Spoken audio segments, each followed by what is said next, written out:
اب وہ جو تیسری لڑکی ہے وہ تو کافرہ ہے، تو اس کو پھر آپ لوگ کون سی آیت الکرسی پڑھاؤ گے؟ یا ہم لوگ ویسٹرن کنٹریز میں جو لوگ یہاں پہ بھی بیٹھے ہوئے ہیں جو رہے ہیں، تو وہ ہم لوگ کچھ نہ کچھ تو ان کو بتاتے ہیں نا، تو ان کو کیا بتاؤ گے آپ کو پتہ ہے بہت سے لوگ اس وجہ سے ایمان لے کے آ گئے ہیں، ان کو قرآن کا پتہ، ان کو ہم لوگ یہ کہتے ہیں کہ سنو یہ سورۃ الرحمان سنو، تم ریلیکس ہو جاؤ۔ کئی لوگوں نے کہا کہ یوٹیوب بھرا پڑا ہوا ہے، ویسے بھی ہم لوگ بھی پرسنلی بھی کئی لوگوں کو جانتے ہیں، امام سراج و حاج نیو یارک کے بہت بڑے امام، پچھلے 25-30 سال سے، 25 سال تو تب تھے جب میں ادھر رہتا تھا، ابھی 35-37 سال سے وہ بھی مسلمان ہوئے ہوئے ہیں۔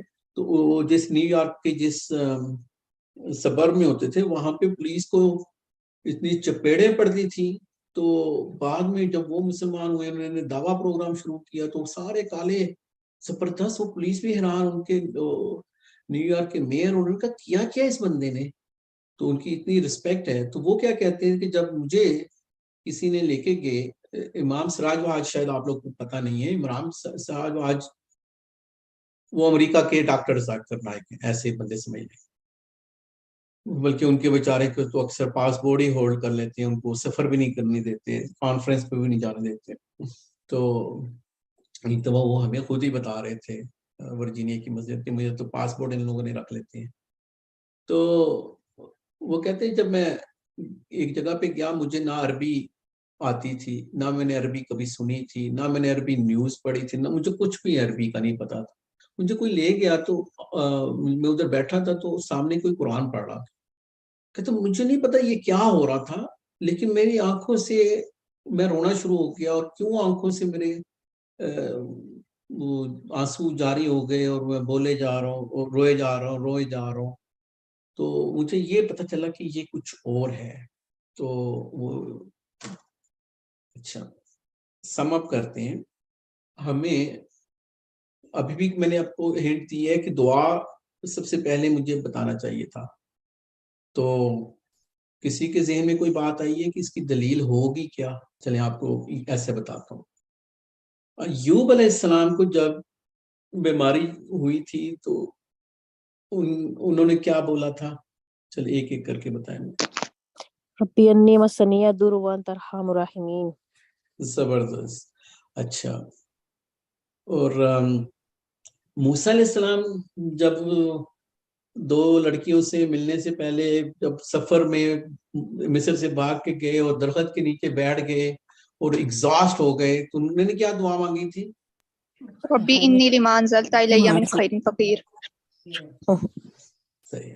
کوئی اس کا دوسرا بندہ کوئی اس کی ٹرانسلیشن بتائے؟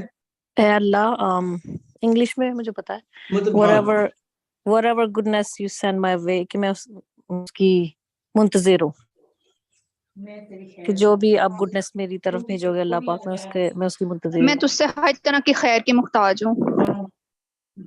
صحیح ہے، تھینک یو۔ اے میرے پروردگار، تو جو کچھ بلائی میری طرف اتارے میں اسی کا محتاج ہوں۔ حضرت قرآن میں یہ ترجمہ۔ چلیں، تھینک یو ویری مچ۔ اور اسی طرح ابراہیم علیہ السلام اور سب لوگ، آپ لوگوں نے دیکھا ہوگا پورے قرآن میں۔ اب یہ کچھ رول میں بتا رہا ہوں آپ کو، یہ آپ تھوڑا سا ایک دو رول بتاؤں گا، یہ لکھ لینا، یہ بڑے زبردست رول ہیں، آپ کی زندگی آسان ہو جائے گی۔ پہلا تو سب کو پتا ہوگا، دوسرا میرا خیال ہے تھوڑا کمپلیکیٹڈ ہے، اس کو مجھے 2 دفعہ بولنا پڑے گا۔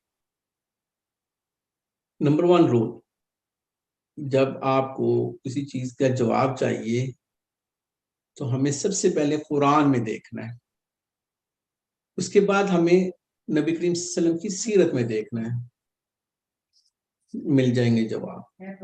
تو یہ جو ہم لوگ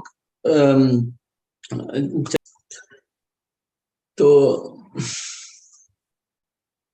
پہلے ہم لوگوں نے دیکھنا ہے قرآن میں۔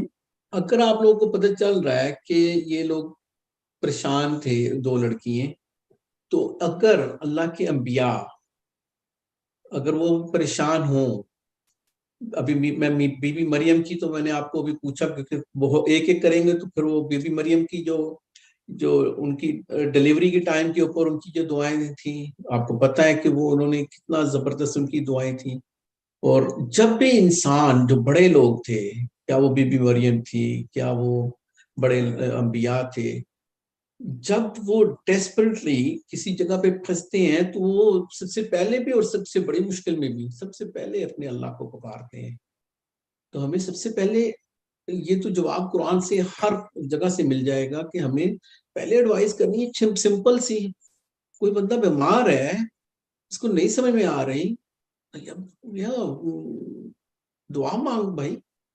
ہمیں کوئی ضرورت نہیں ہے وہ شیعہ ہے, وہ کافر ہے, وہ مسلمان ہے, وہ کیا ہے, وہ کلب میں جا رہا ہے, وہ شراب پی رہا ہے. دعا مانگ, اس میں کیا ہے, دعا مانگ. یہ تو بڑا آسان کام ہے. اچھا